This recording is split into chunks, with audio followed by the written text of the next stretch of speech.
E esse Deus que não se cansa, que não conhece o que é cansaço, porque é um ser absoluto, completo, onipotente, ele diz, eu quero usar o que eu tenho, que é essa força que nunca se cansa, para estender a você que não tem o que eu tenho, a força que te faz superar o seu cansaço, inclusive o seu interior. Com uma provisão, repito, sobrenatural. Estou falando de algo que é maior do que mera motivação ou encorajamento emocional. E nós precisamos aprender a conectar com Deus. Quando experimentamos sua intervenção, eu e você podemos viver dois níveis distintos de experiência com Deus, no que diz respeito à forma como Deus nos fortalece quando estamos cansados. A primeira delas, eu definiria como aquela quando o Senhor vem a nós. A segunda, eu definiria como aquela que nós temos que ir a Deus. E não importa a dinâmica, se o Senhor está vindo ao nosso encontro, se nós decidimos ir ao dele, são dois formatos reconhecidamente bíblicos, através do qual Deus se manifesta e intervém na nossa vida.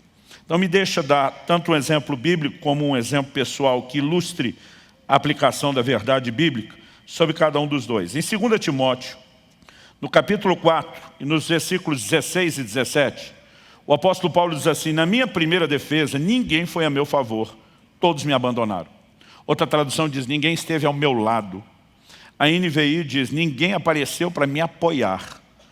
E depois de dizer que todos o abandonaram, Paulo diz que isso não lhe seja posto na conta. Verso 17, mas o Senhor esteve ao meu lado e me revestiu de forças para que através de mim a pregação fosse plenamente cumprida e todos os gentios a ouvissem e fui libertado da boca do leão. Eu acho o máximo Paulo falar, e daí?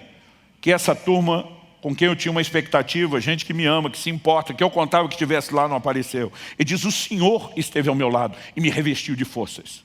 Ou seja, esse posicionamento de Jesus estar ao lado, não é ele estava ao meu lado para fiscalizar, para ver como eu iria reagir. Ele estava ao meu lado para intervir. Ele estava ao meu lado para me revestir de forças. E eu e você podemos ter experiências onde o Senhor vem nos socorrer no momento de necessidade, onde Ele se coloca ao nosso lado, Ele vem a nós para nos comunicar forças. E uma das primeiras experiências, marcantes pelo menos, que eu tive nesse sentido, eu estava no primeiro ano do meu ministério pastoral, nós estamos falando de 94, que eu comecei a pastorear em dezembro de 93, antes disso eu passei alguns anos viajando, pregando no ministério itinerante, e não bastou alguns, não tinham passado muitos meses, bastou um pequeno período de tempo para que eu tivesse já que lidar com um grande desânimo. Foi uma somatória de circunstâncias, lutas e desafios pessoais, que envolvia inclusive o recentemente ter deixado a casa dos pais, morar no estado e num lugar longe, numa época que a comunicação era complicadíssima e dificílima, Some-se a isso outros problemas e crises que eu mesmo vim enfrentando, os desafios de um ministério pastoral que era diferente de quem vivia no itinerante, só de conferência de avivamento em conferência de avivamento, agora ajudar os crentes a lidar com os problemas, você ter a realidade do dia a dia, de gente que você investe e não corresponde, aquilo tudo foi somando. Eu lembro de uma manhã que eu acordei para lá de desanimado. Eu lembro que uma das primeiras coisas que eu falei para Deus quando acordei foi a seguinte, falei, a tua palavra diz que o Senhor está conosco todos os dias até a consumação do século. E eu sei que a tua palavra é que é a verdade e não o meu sentimento. Mas deixa eu ser honesto com o Senhor a respeito de como eu estou me sentindo. Já aprendi há muito tempo a ser honesto com Deus. Até porque mesmo que você não seja, Ele sabe como você está. Então eu falei para Ele, a sensação que eu tenho é que o Senhor me jogou nessa cidade, trancou a porta por fora, engoliu a chave, se mandou e me largou aqui sozinho. E não tem nem como fugir daqui. E eu falei para Deus, o sentimento é de abandono. Falei, eu sei que isso não é verdade, mas eu não estou conseguindo alinhar a minha emoção com a verdade da palavra e quero ser honesto.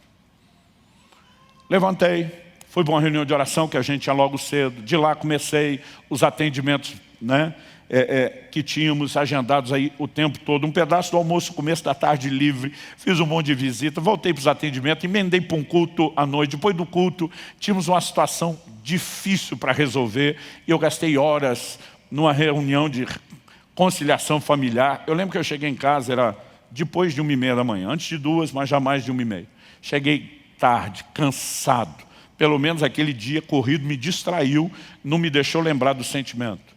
Mas eu lembro que a hora que eu estacionei o carro, o estacionamento ficava atrás de um prédio que eu morava, A hora que eu desliguei o carro, eu percebi, no instante que eu desliguei o carro, que a luz que normalmente acendia automaticamente à noite ali no estacionamento, provavelmente estava queimada com algum problema, estava tudo muito escuro.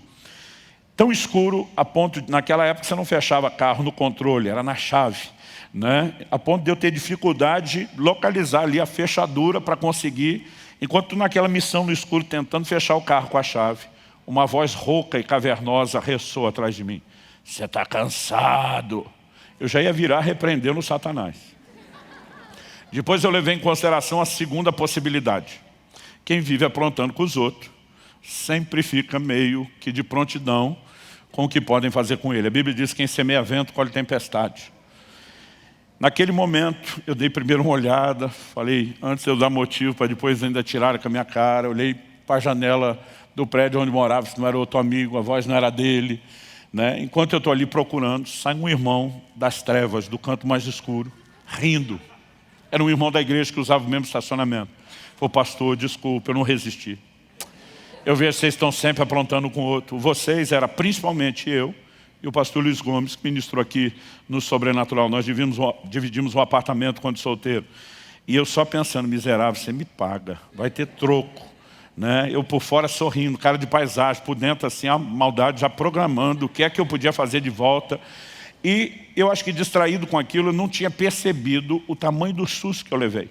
Na hora de subir a escada, e era um andar só, o apartamento que eu morava era um andar de cima só.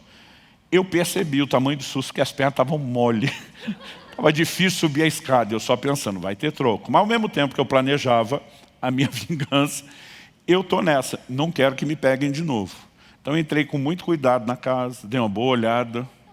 Né? Eu lembro que quando passei, vi a porta do quarto do Luiz fechada, pensei, já deve estar dormindo, mas por precaução, a hora que eu entrei, fechei a minha. Eu tinha um dispositivo de segurança, depois que eu trancava aquele quarto, ninguém entrava. Mesmo assim, por precaução, olhei embaixo da cama, nada, abri o guarda-roupa, eu sei que você vai ficar tentando imaginar tudo que a gente aprontava um com o outro, coisa de moleque mesmo.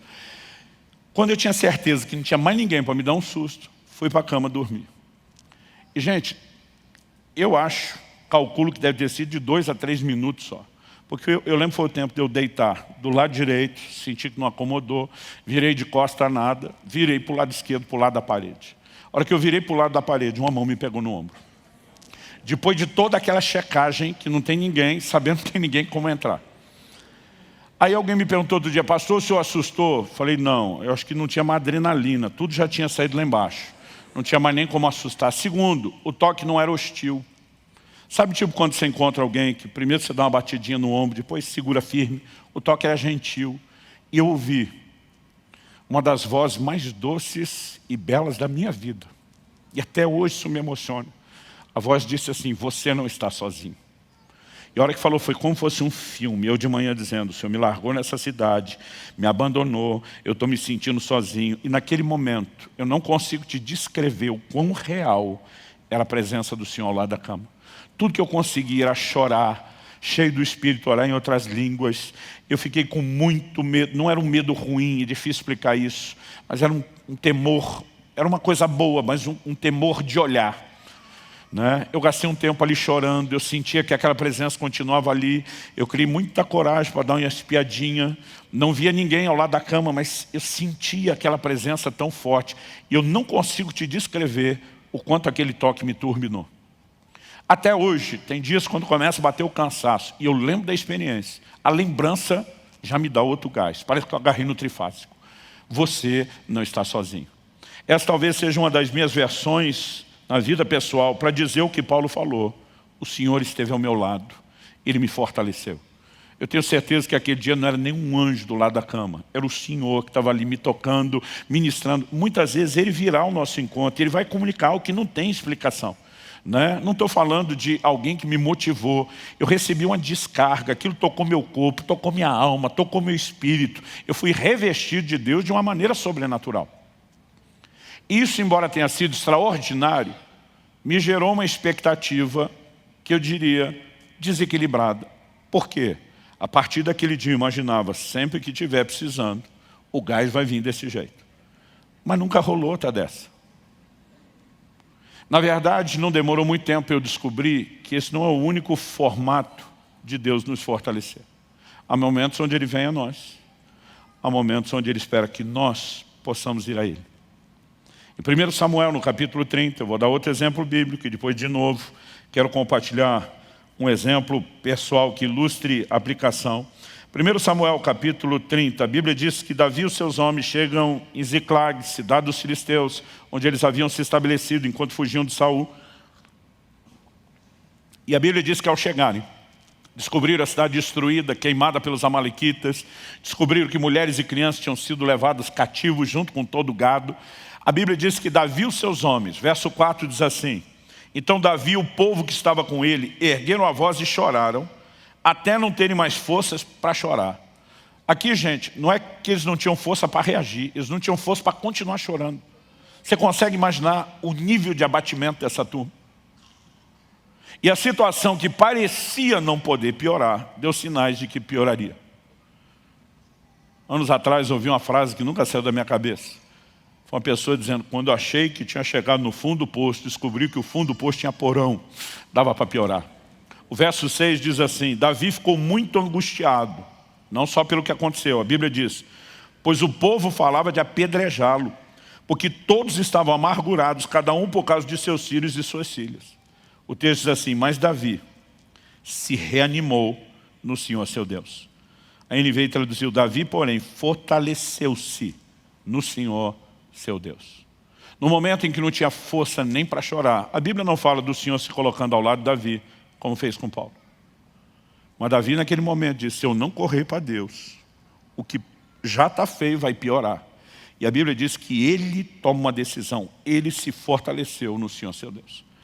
Ele não apenas encontra forças para lutar, a história mostra que ele consegue animar os seus homens, eles saem no encalço dos amalequitas, não apenas numa missão de vingança, eles resgatam tudo e todos que se perderam. A história termina com uma intervenção de Deus, mas foi necessário alguém decidir ir ao encontro do Senhor e dizer: eu vou encontrar forças para lutar. E essa segunda forma de Deus agir, a experiência que para mim ficou mais clara, em termos da didática, do aprendizado, né, de que não só ela é importante, mas é um dos formatos que Deus usa, aconteceu no parto do Israel, nosso primeiro filho. Um tempo antes, um dia eu estava orando e o Espírito Santo falou comigo, né, ora e jejua, você vai experimentar uma grande batalha na hora do parto. E quando falo sobre jejum, principalmente, eu conto sobre isso. Eu passei 6 dias em jejum, orando, intercedendo pelo meu filho. E eu só encerrei o jejum quando eu tive um testemunho interior de vitória. Aquela sensação: essa batalha está ganha, essa batalha foi vencida. Mas Deus não me disse: ore e jejua para não ter a guerra na hora do parto. Ele disse: ore e jejua porque você vai ter a guerra. E quando veio aquele testemunho de venci, eu não entendi que quando a guerra chegasse ela estava ganha. Eu só entendi: não vai ter mais. Mas no dia do parto, ouvi a tal da complicação. Palavra dos próprios médicos estavam lá, meu filho só sobreviveu por um milagre. Mas naquele momento, e quando eu cheguei para a hora do parto com a Kelly, ela estava com um quadro de hemorragia assustador. Só enquanto ela entrou no quarto, eu ajudei, né, ela ir para o banheiro, colocar as roupas, porque já iria para o cirúrgico. Nessa saída da troca de roupa, era tanto sangue no chão. Eu lembro quando o médico entrou e ele olhou e falou: de quem é esse sangue todo? Eu falei: é dela. Tipo, não fui eu. E ele passou a mão no telefone. Eu estava assustado, mas eu estou pensando, eu não tenho experiência. Mas ele era um dos médicos experientes da cidade, né? Um grande obstetra. Quando ele viu aquilo, ele passou a mão no telefone na hora. Ele disse: reúne a equipe inteira agora no cirúrgico. Eu lembro dele falando assim: emergência emergencial. E quando ele enfatizou que é emergência, era emergencial. Eu pensei: se ele está assustado, eu acho que eu devia estar mais. Eu tive que ajudar a botar aquele na maca, levá-la para o cirúrgico, né? E eles me pediram para esperar do lado de fora, porque eu tinha combinado que eu assistiria o parto, embora a maioria dos maridos não assista o parto. Ele fica de costas para a cena do crime, e a mulher, além de dar luz à criança, tem que ficar consolando o marido. Vai dar tudo certo, meu amor, vai dar tudo certo. Que os homens são dessa fibra enorme nessa hora.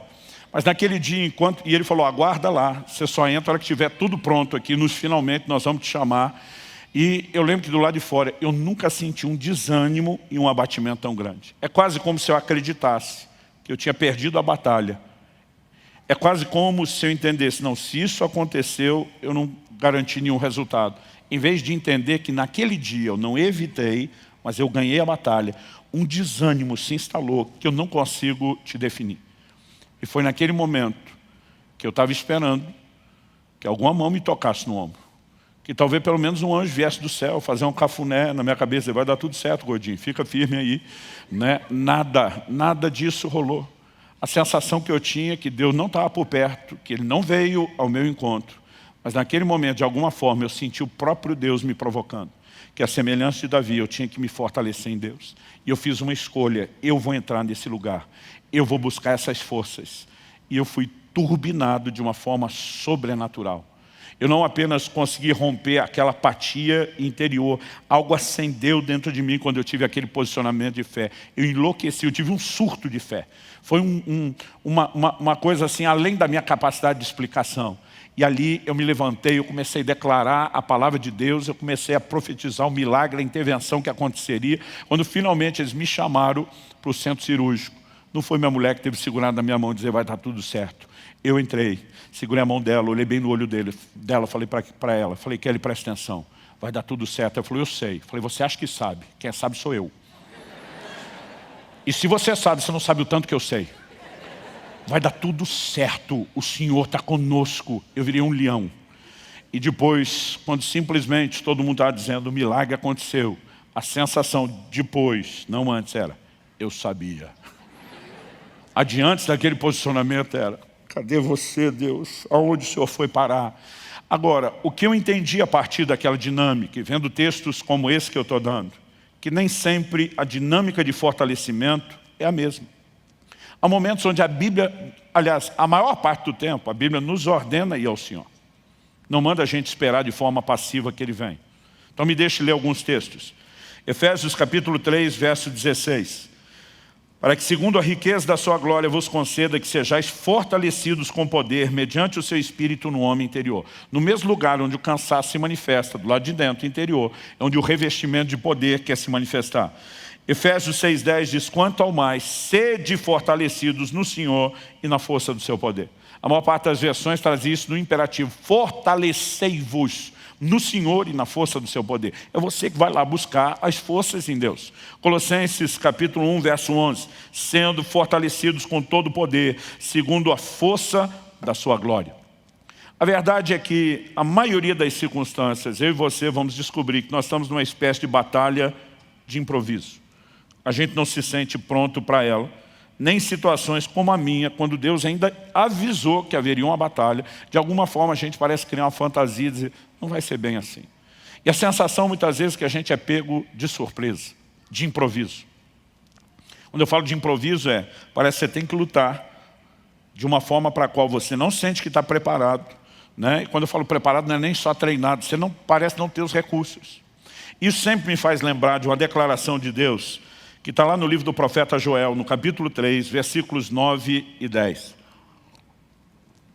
Deus diz, proclamem isso entre as nações, declarem guerra santa e convoquem os valentes. A palavra valente aqui não é só um corajoso, está falando de um guerreiro, de alguém que se dispõe à luta. Né? Nós sabemos pelo contexto, o texto diz assim, que todos os homens de guerra se apresentem e se preparem. Transformem suas lâminas de arado em espadas e as suas foices em lanças.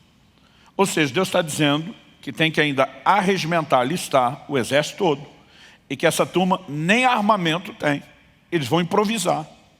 O improviso vão pegar as lâminas do arado, vão pegar as foices, vão improvisar as armas. E nesse contexto Deus diz que o fraco diga, eu sou forte. A tradução que me impactou e que eu decorei quando garoto dizia, diga ao fraco, eu sou forte. Eu lembro de um dia ver um pregador desses de fé animado, empolgado, dizendo, para de dizer que você é fraco. Deus mandou você não falar da sua fraqueza, mandou falar da sua força, porque Deus disse que você não é fraco, você é forte. Eu pensei, não foi isso que Deus disse. Deus diz, diga o fraco. Se Ele chamou a gente de fraco, até Ele está dizendo que a gente é fraco mesmo. E se não te avisar, eu quero te avisar. Isso que você é fraco, fraquinho ou fracote. Escolhe qualquer um deles. Só que Deus diz, você não vai falar de quem você é sozinho ou naturalmente. Porque Deus está dizendo, você não vai passar guerra sozinho. Você está entrando numa guerra comigo. Então você não está entregue ou vendido à sua própria sorte, aos seus recursos ou à falta deles. Deus está dizendo, porque eu vou me unir a você. E minha força é muito maior do que sua fraqueza. Sua fraqueza vai ser diluída, vai desaparecer no meio da minha força. Então Deus está dizendo, mude o seu discurso, porque você não está sozinho. Então mesmo em batalhas de improviso, eu e você podemos ter um discurso. Nós temos um Deus que fortalece o cansado, que multiplica as forças ao que não tem nenhum vigor. Nós precisamos reconhecer que os que esperam no Senhor renovarão as suas forças, e eu e você podemos entrar numa dimensão completamente diferente de fortalecimento em Deus. Você crê nisso?